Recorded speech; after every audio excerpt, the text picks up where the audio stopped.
Welcome to the Nova Young Adults Podcast. Our goal is to encourage and equip young adults to live in the fullness of what God has for them. This week's episode, we are kicking off our series on becoming a healthy follower of Christ. Tune in as we talk about what it looks like to be physically, emotionally, spiritually, and relationally healthy. Welcome to the Nova Young Adult Podcast. This is our first episode. This is our first go at this. My name is Spencer Mason. I'm the young adult pastor for Nova at Glad Tidings Church. And I got a couple of my team members here. Leadership. Girls, you want to just jump in and introduce yourself? Yeah, well, my name is Joanna, and I'm also on staff here at GT, and I'm excited. It's going to be fun. It's going to be so fun. I'm Janelle. I go to this church. I just love Jesus, so I'm here today. Awesome.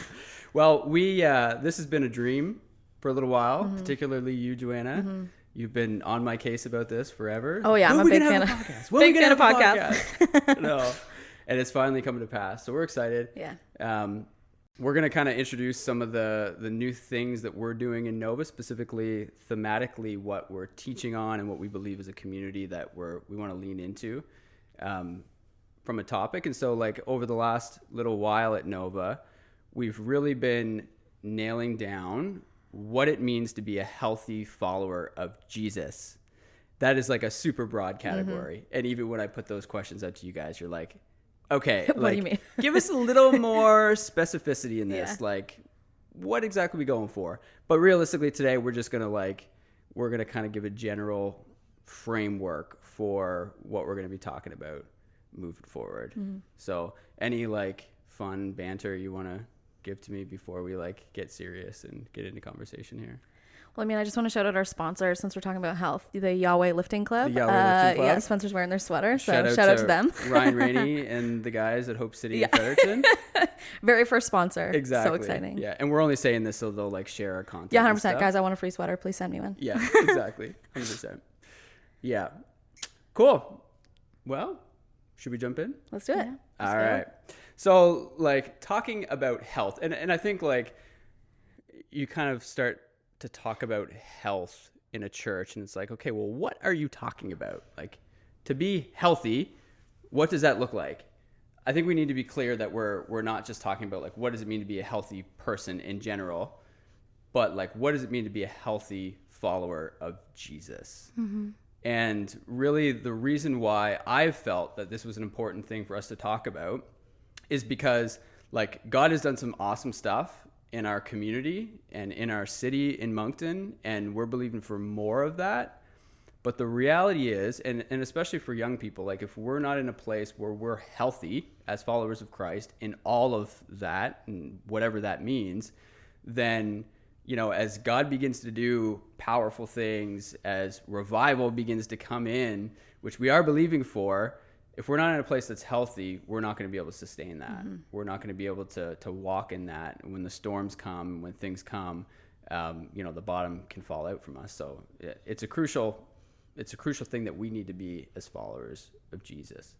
So again, this is like a super general question, but let me hear your thoughts on like big picture. What does it mean to be a healthy follower of Jesus?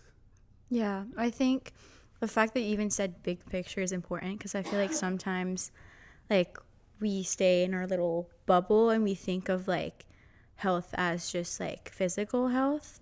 And I feel like just in society in general, like we're talking more about emotional health and mental health, but I don't feel like it's a conversation we've had a lot in the church. So I think it's like, it's kind of, yes, not striving, but like trying to have some type of balance between the things, but not just a balance.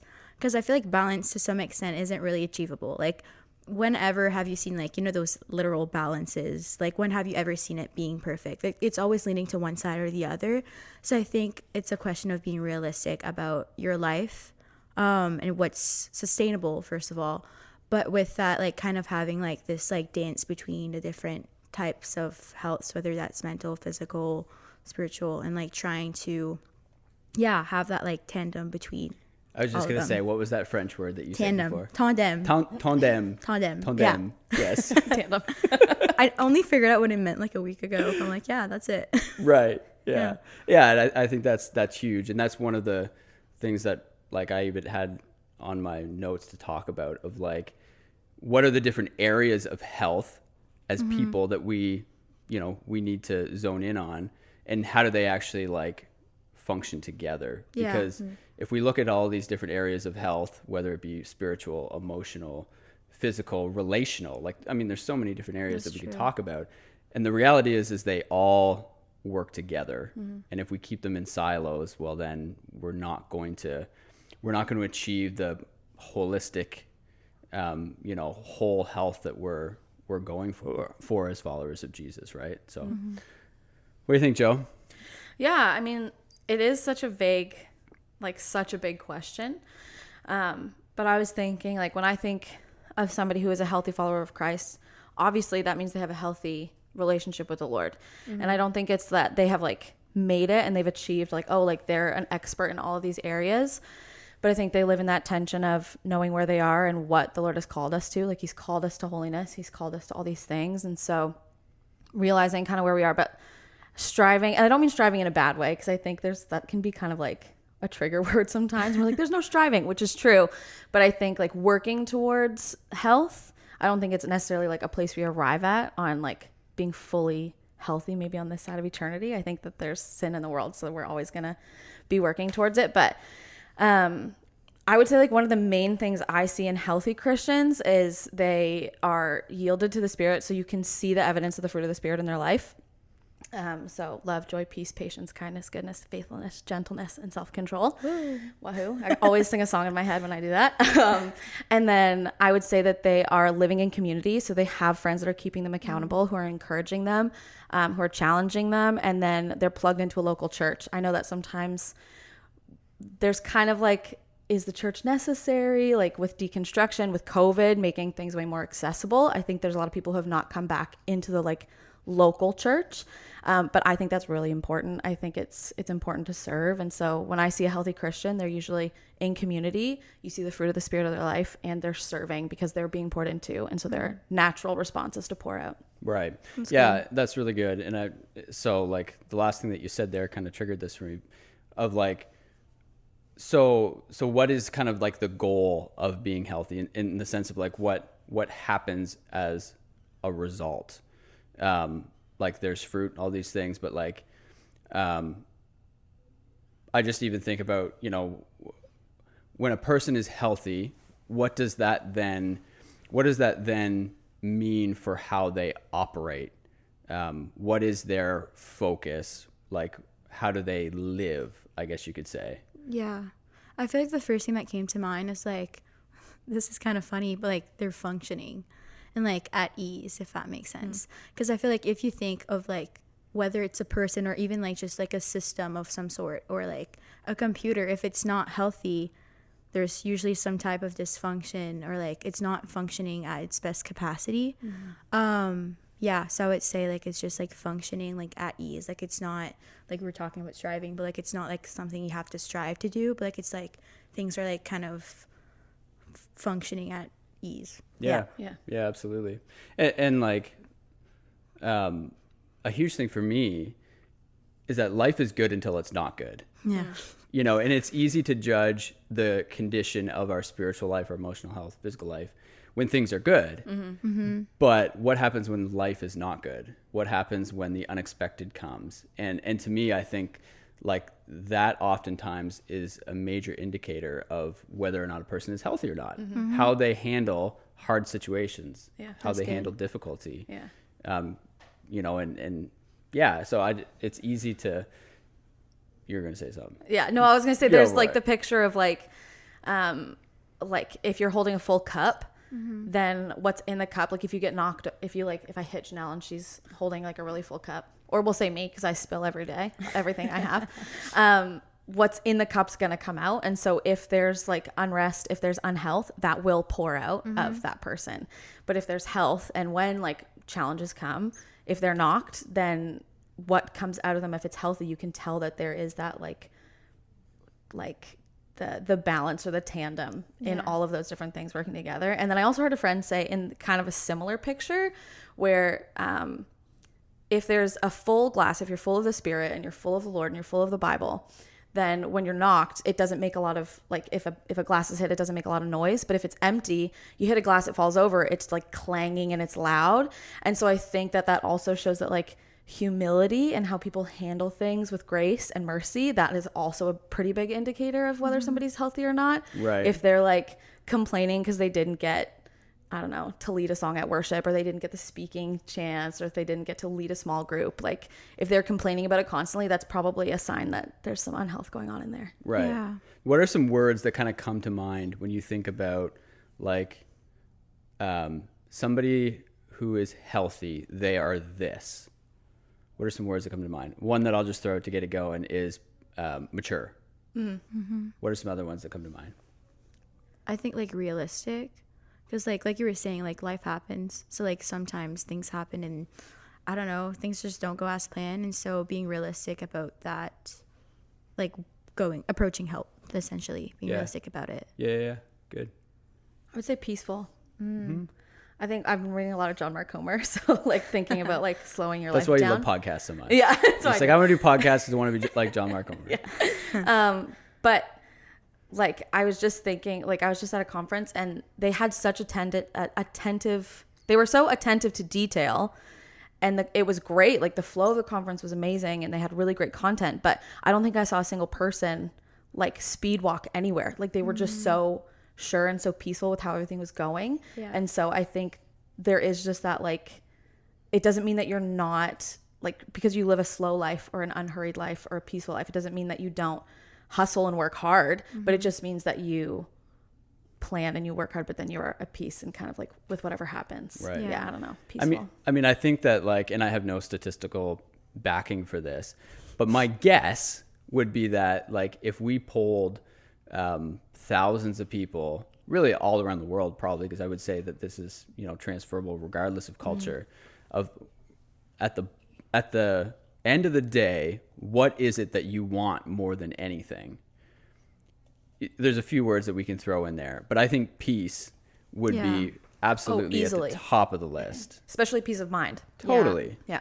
Because, like, regardless of, you know, economic standing, regardless of anything, I think, you know, when a person has peace in their life, they feel like they have everything, you know, whereas, you know, somebody who has lots of money, has lots of material possessions, has lots of success. I mean, time and time again, you hear stories of people who have everything that the world has to offer, but they're broken inside because they have no peace. They have no rest there, right? And so, like, as followers of Jesus, our ability to live in the mission of God, to be ambassadors for Christ, to do his will and his work without peace, without that foundational element, then we're just not going to be able to produce the fruit that God's called us to, you know? And so, like, that's why I think this is such an important conversation, that we need to be intentional of stepping in towards what it means to be healthy followers of Christ. Now, when I spoke at Nova a couple weeks back and we sort of introduced this topic, I put out some guardrails of what we need to be careful of as, you know, people who are Bible-based, who follow Jesus, but want to pursue health. It's like there's certain things that we got to kind of, you know, be careful of as we go into this. And the first one was being careful that this doesn't become a me-centered thing. Yes, we recognize that we need to grow, but we need to understand that we do that with our eyes outwardly focused on Christ and what he's called us to, right? And I think there's just kind of that, there can be that,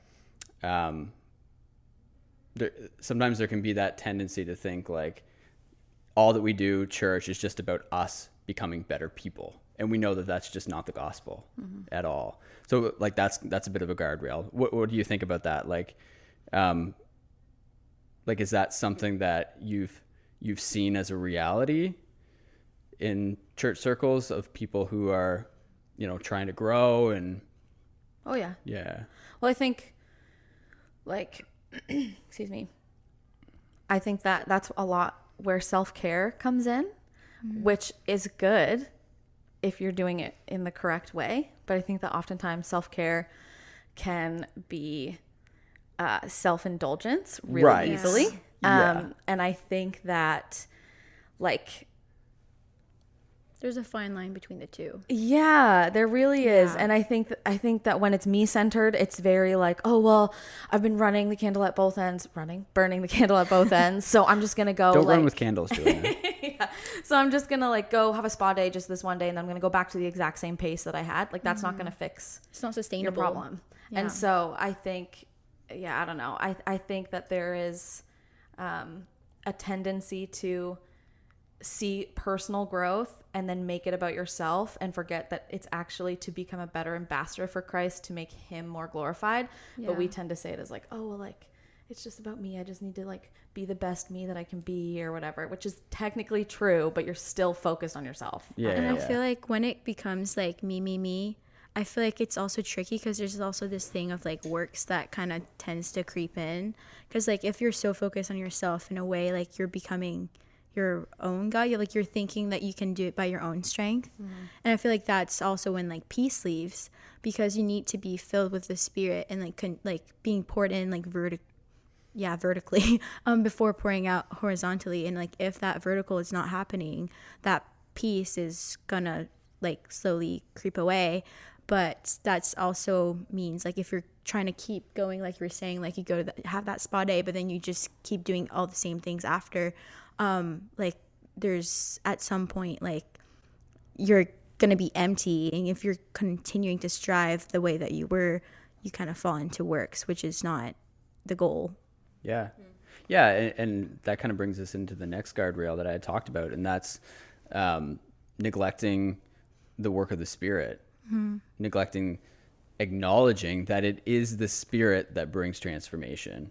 And, there's a lot of great methods that are available in the world, not just in the Christian community, but in the secular community as well, in way of counseling and all kinds of, different things, even in medicine, that God has used to bring in to, better this world and us as human beings. But if it becomes this reliance on structures and formulas and systems, and forgetting that it's the Spirit that does the work, then there's not going to be the same element of actual power to bring transformation. And this is where, like, when we talk about spiritual, emotional, physical health, we need to understand that there's a certain sequence that this needs to happen in the sense that our spiritual health is always the most important, in the sense of like that is our foundation. Without that, to become emotionally healthy and physically healthy, relationally healthy, all these things, it just doesn't allow the same possibility, I guess you could say. So, like, how do we do that? How do we understand that it's the Spirit that brings transformation and focus on that, while at the same time not neglecting, the practical ways that we can grow, that we can put one foot in front of the other? Yeah, I think like partially, like at least this is what I do. I like to like blend the two together. And so like, how would I explain this now? Like, for instance, like when I go to the gym, like that's like a practical thing we could say, or like when I work out, that's a practical step towards health, moving my body. But like when I do that, I'll listen to worship music, or I'll listen to like some type of like sermon or Christian podcast or something. So like I'm kind of blending the two together, where like I am spending time with the Lord, also like in a way decompressing like emotionally, mentally, as I'm moving my body, but I'm also moving my body physically. And so like for me, like trying to find like, once again, that tandem between the things of like I feel like we tend to try to like separate all of them. Like, okay, this is my physical health. This is where I am mentally. This is where I am spiritually. And to some extent, they can be separate, but I also think they all play together. And so if they all play together, like, why not kind of blend some, like, Yeah. I feel like when you do one thing, it kind of helps all of them. So like keeping that in mind as you like try to like take the practical steps. Like you can just include God into that. You know what I mean? Like we were talking about self-care earlier, but like let's say, I don't know, you had a really tough week and you just want to take a night off and, I don't know, take a bath or just, breathe. Like you can have some worship music in the back, or you can have some prayer time in the bath, or I don't know, even if it's just processing with the Lord, like the amount of times I just sit with God and just process my life. You know, like those are all steps towards being emotional, but like I could have chosen to, I don't know, sit with a friend and process, which is not bad. But like we can also do those things with God, and like including God in those things, I think kind of creates that. Yeah. Yeah, absolutely. Like there's a lady in our church who went on a health journey over the last little while, and her results are like Insane. Unbelievable. So cool. Which I would actually love to have her. We actually should, yeah. To do like an interview sometimes. It'd be fantastic. But like within her testimony of that, of like, I can't remember how much weight she lost, but a crazy amount. But she really did talk about how it was God that was walking her through it. And it was her walking with him as he gave her the grace and strength to walk out the practical things that she needed to do to get healthy physically. And it's the same with counseling as well. Like I say this all the time, that counseling is something that most people should do. It's so beneficial. But if you go into counseling kind of just, you know, in the flesh, for a lack of a better term, to talk about your life and your issues, well, you're limited in what's actually going to come transformationally from that. But if you go into a counseling session, walking in the Spirit with a relationship with God, like already going in to talk to this person with a connection with the Lord, because you've been with him, you've been in prayer, you've been in his word, you've been in worship, then the results, the fruit that's going to come from that counseling session are going to be so much more profound, because God's going to reveal truth to you. You're going to hear him, you know, you're going to be able to have the strength and the grace and the ability to actually make the steps that you just talked about, right? So there's just such an important tie in all that. Yeah, I think like it sounds like such a like whatever Sunday school answer, but honestly, like just be in the Bible. Like it really just transforms your mind, and it really just it puts things into priority for you. We just went through a 40-day fast here at the church, and I just like really dug into it, and I was like, hey, like I'm gonna get like all of these things in order, but like first and foremost, I want to get like my daily devotions, like really like dig into it. And it just so much like being in the word every single day, it really just everything else falls into place. And I'm not saying that like trivially, like I don't think it's easy. I think there's still work to be done, there's still disciplines to like do and work out, but it all feels more worth it, and you kind of get your priorities in order when you're first in the word and really in your Bible and knowing what the actual truth is. And it sounds like such a Sunday school answer, but it legit, like that really is what changes things. And Absolutely. So be in your Bible. I mean, it's a Sunday school answer because it's true. Because it works. Yeah. You know, it's you know, we know this, we've been taught this forever, because that is just the truth of it. It's the reality of it. Yeah. And as you kind of already touched on it as well, like we need to keep that in the tension of understanding that, you know, and you guys know me when it comes to prayer, like I'm all about prayer, but my guardrail in that is understanding that prayer alone, and I gotta be careful when I say this, like prayer alone is not necessarily going to fix all your problems. Right. Like prayer is going to set the stage for your problems to be fixed. That's for sure. It's going to create, you know, the connection with the Lord for him to do the work, but we still have a responsibility on the other end. There's a step of faith to take. Yeah, exactly. There's work that we need to do on our end. There's intentionality that we need to do on our end. Like, I don't know if you can relate or not, but have you ever been in a spot where you just feel like spiritually you're on fire, you're healthy, but at the same time, emotionally you're a wreck? Like, it seems like a weird, it seems like a weird thing, but I've definitely experienced that. Maybe it's just me. I don't know. Yeah, it's just you've never actually struggled with anything. Okay. I'm just kidding. Yeah. Yeah. And so like in those times, like that's a good place to be in the sense of like you're feeling spiritually strong and healthy because that's your foundation. Yeah. But then if you just stay there and just ignore the emotional chaos that might be going on in your mind, well, you're not going to move forward. You then have to take that and be like, okay, God, what is actually going on here? Let's evaluate my thought processes. Like, what are the things that I need to be doing to move forward, to bring some peace and to bring some clarity to my situation, right? And and the same goes even physically as well. Yeah, well, I was thinking of 1 Timothy 4:8, which is physical training is good, but godliness is of that much more value. But it still says at the beginning, physical training is good. Yeah. So that's like, don't neglect your physical health. But like you were saying, it's not a balance of let's put physical health, emotional health, spiritual health all at the same level. In that it's saying this is good, but godliness is more important. And so Yeah. it's all Absolutely. tandem. The word of the day, Tandem. and you know, we do also see as well that it goes back the other way of when like our physical health or our emotional health is not where it should be, then that does and can affect our spiritual health as well. I got to tell this story, and I have permission to talk about this openly, but I met with, am I going to say his name? I met with Abby. There it is. Yes. He said that Shout I could share this story. And he was like, we got to get together. Like, I got to share of what's been going on. Like, it's just really been struggling. So we sit down and we talk, and he's like, I don't know. He's like, I just feel like I've been going crazy. He's like, there's nothing situationally that's like going wrong. He's like, and even spiritually, I've been evaluating my spiritual life. Everything seems fine. He's like, but for some reason, when I like go home at night and I'm just by myself, I just feel this emptiness. I feel like this hopelessness. And he's like, it just doesn't make sense. Now, Abby's from India. He came in September to Canada. And so this is his first winter in Canada. Yeah. So as he's telling me this stuff, he's like, it's just been the last 2 or 3 months. So I'm like, okay, so you're telling me basically this started like at the start of winter? He's like, yeah. He's like, I just don't understand it. So I gave him the most inspirational, pastorally wise, deep answer. And I was like, dude, you need vitamin D. Yeah. Go to Planet And he Fitness, was like, get in the tanning bed. What do you Just mean? kidding.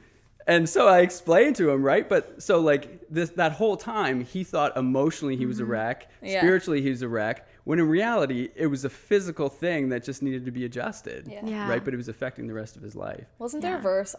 I should know this, but like, wasn't there someone in the Bible who's like, oh Lord, I'm just so upset and everything's going wrong, and he's like, have something to eat and have a little nap, and then he wakes up, he's like, oh, okay, it's not as bad as I thought. Exactly. Yeah. It was either Elijah or Gideon, I can't remember. Yeah, I feel like oftentimes, like, as soon as like one little thing goes off in our life and we're like, oh my gosh, like nothing's working, and like we just see this like rippling effect of like everything's going wrong. But then when you really sit and like with yourself and you think about your life and like the blessings that you have and what's actually happening, I feel like oftentimes we over evaluate how bad things are, if that makes sense. And when you put things into perspective, it's like, oh, like I'm just tired, you know, I just need to take a shower and go to bed, you know what I mean? Absolutely. I think that also brings in another thing of a healthy follower of Christ is self-aware. Yeah. And I think that's good. that's like really something a lot of people struggle with, is they're not self-aware. And so, and it takes practice to be, to like know absolutely. like what is a trigger, or what, like, oh, when I am this way, it's probably because I'm like this. And You need to know yourself. Yeah, exactly. Yeah. Totally. 100%. Yeah, good one. Let's finish with this. So in our generation, I love that I say our generation. Yeah, I'm a little bit older. You can than include girls. yourself. It's fine. I'm still We'll somewhat adopt young. you. Thank What are you, a millennial? I'm a millennial, yes. I'm like kind of a millennial. I'm on like the last year. I'm a half millennial, half Gen Z. Okay. Depends on who you ask. So Yeah. I think millennials have like the worst, like people think millennials are the worst. yeah. I could be wrong. At least it seemed like that's, but I don't know. I think everyone just has grace for Gen Z. Like everyone's got grace for you guys, but millennials were like the first generation that started to be brats. And it's like, anyway. So in our generation, your generation, Our day and age. whatever. Our day and age. What do you see as kind of some of the main negative influences or main negative impacts on being a healthy follower of Jesus? Sin. Yeah. Yes. Yeah. How about culturally specific things? Culturally specific things.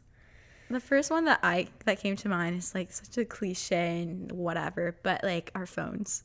Yeah. I feel like it's been a process with me and the Lord, like trying to figure out how to have a phone. Like that sounds so dumb, but like it's such a reality of like we all have cell phones nowadays.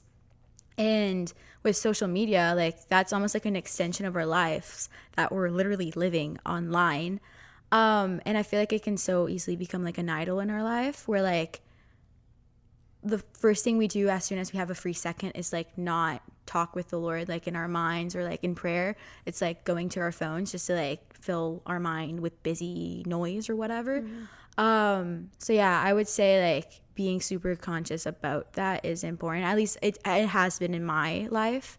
Like the amount of times I delete Instagram and Facebook and whatever else, other social medias in like a week, and then re-download it, and then I delete it again, and then I re-download it, and then delete it again, etc. Like it's a process. Because like, you know, like I said, it's an extension of our lives. There's so much that happens out like on there, so it's kind of hard to like live without it, but also being very aware, like self-aware of like how that's impacting your life. Yeah, absolutely. And I mean, social media tied right into that as well, and all the toxicity that can come along with that. Obviously there's many awesome benefits to it, but you know, just the discontentment that can come, the comparison that can come, you know, the pressures that can come, all of these different things that we're all faced with, you know, when we're spending time on social media. But I think not being a part of like a good, healthy Christian community is a really big factor in people not continuing to get more healthy as a follower of Christ. I don't think you should only live in a Christian bubble. I think that that's not healthy either, because then who are you reaching? You know, it's literally what we're here to do. And so if you're only ever around Christians, then I think that shows maybe a level of unhealth as well, actually. But I do think that there are a lot of people who, again, forsake the gathering together. And so they only have non-Christian friends. And in that, like, they're just like straight up just don't have the same values, don't have the same standard to which you want to hold yourself. And so there's a lot of, there can be confusion. There can be the whole your truth, my truth, like just live your truth. And so then that kind of, I think it gives you permission to give in to your desires and your passions and what you want to do instead of what the Lord wants to do. So I have this scripture that I wrote down because I think it's really good. My iPad's going to die, but here we go. Okay, so Galatians 5, 24 to 26, it says, those who belong to Christ have nailed the passions and desires of their sinful nature to his cross and crucified them there. Since we are living by the Spirit, let us follow the Spirit's leading in every part of our lives. Let us not become conceited or provoke one another or be jealous of one another. And I think when you're in a healthy community, they call you out and they don't let you continue to live in those desires. Iron sharpens iron. Yeah, iron sharpens iron. I think that there's like, when you're in a healthy, good community of people and you surround yourself with people who have the permission to call you out or encourage you, either way, because sometimes you're going to have a hard day. You need that encouragement. Yeah. I don't know. I just think that they kind of like, they help take away comparison. They help take away any competitiveness.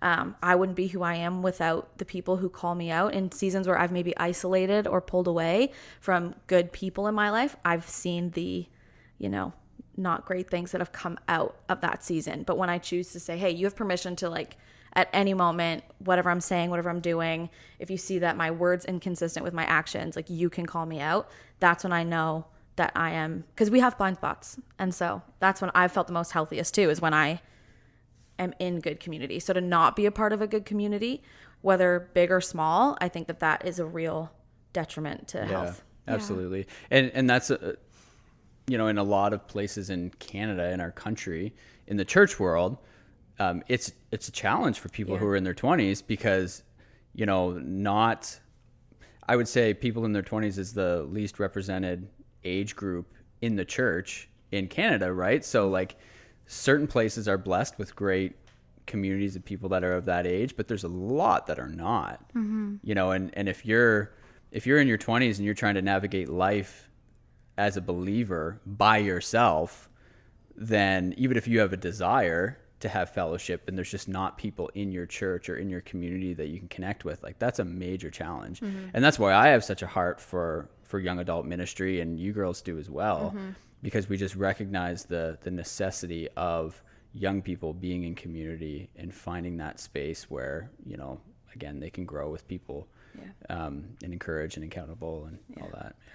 And I think too, like as an encouragement to people who might not have that community, I think social media is good in that sense that you can have good community online. But I also want to stress that that's not enough because they're not seeing you in your daily life. Yeah. And so it's not like, I think it's still important to have people who can encourage you, but I think they might not be able to call you out in a way that you need to grow and get like prune some areas that need to be gone. Yeah. But also, like, if you're in a smaller church that doesn't have a lot of young adults, like, reach out to the older people in your life or even younger people. Like, you can learn from both sides. And so it doesn't just have to be, I mean, obviously it's nice to have people your age who kind of understand culturally and what you're going through in a peer sense.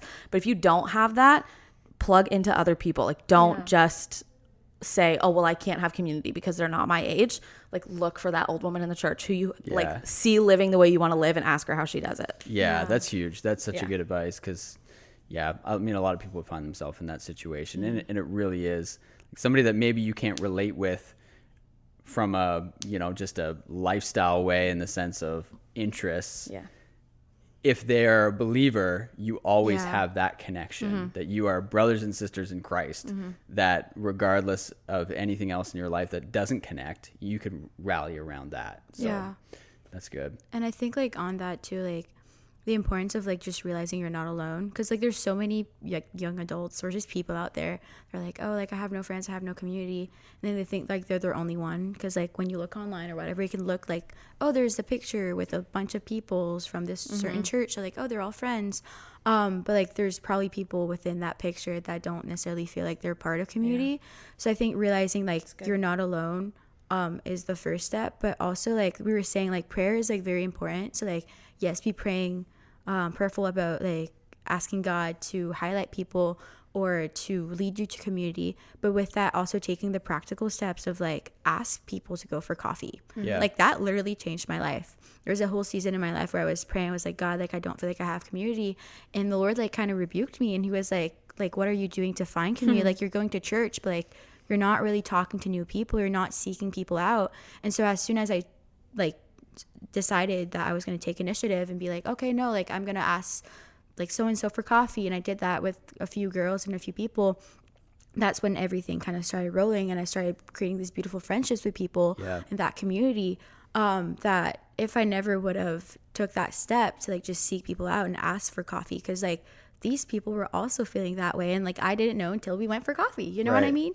And so I think it's important to kind of circle back what we were saying earlier to like yes, be prayerful about it and seeking it out, but like also like physically be seeking it out, like taking that step towards it to find it. Yeah, that's such good encouragement, because I mean, I see that all the time of people, and I get it, especially if you have a personality, that if you're introverted and socially you just maybe struggle a little bit, like I totally get it, and I have so much compassion and sympathy for that.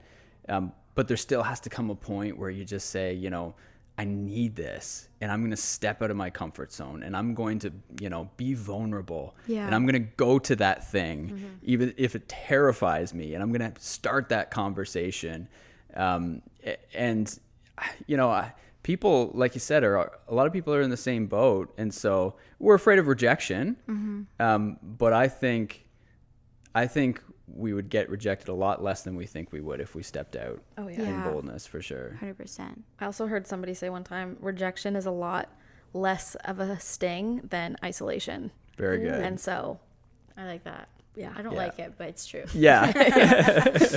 Absolutely. Yeah. Oh, this has been good, girls. So fun. Yeah. Any last thoughts before we wrap up our very first Nova podcast? I think the only thought that I don't think I shared is like, I feel like oftentimes we think of health as like perfection, and I don't think like that's necessarily true. Like we kept seeing tandem, but like literally like it is that, but also with that, like giving yourself grace, because life happens. And so just having grace for yourself in, yes, your weak moments or when life gets in the way and whatever, because ultimately, like if you don't give yourself grace, you're just gonna like go further into like unhealth, I guess. Yeah. And so just giving yourself grace in that. Absolutely. Yeah. I would say just ask the Lord areas where you might be unhealthy, and because it could be a blind spot. You might think you're doing great. That's true. But there's always room for improvement everywhere. And so I would just say, spend time today, like after you listen to this podcast, like our goal isn't for you to just listen to us chat and then be like, wow, cool, they had good things to say. Like, go to the word, test everything we said against the Bible, like make sure that's where you're getting your main source of truth. But then take it and work with it and ask the Lord, hey, where in my life am I unhealthy? Where in my heart is unhealthy? And then what he says, just do it. Yeah. Amen. Great final words, girls. Fantastic. Well, thank you so much for sticking with us through that. Just trust that the Lord has spoken to you. And I know we've had lots of good conversation. There's lots more content that we hope to be putting out in the next little while. Make sure you follow us on all of our social media, YouTube, and wherever our podcast is going to be. That information will be Spotify? released. But Apple Podcasts? Yeah, both. Okay, both. Perfect. Our producer, Ben Pattison, is saying it's Props to Spotify Ben, and who's Apple. sitting just outside the shot. We love him very much. But bless you guys. We're so grateful to be able to communicate in this way, and we're looking forward to what God's going to do in the future and how he's going to use this. In Jesus' name, Amen. amen. Bye, guys. Bye. Thanks for listening. Make sure to follow us on Spotify or Apple Podcasts to not miss an episode. Leave a review, or if you're watching on YouTube, let us know your thoughts in the comments. Share this episode with your friends and follow us on social media at Nova YA Moncton to stay up to date on all that's going on.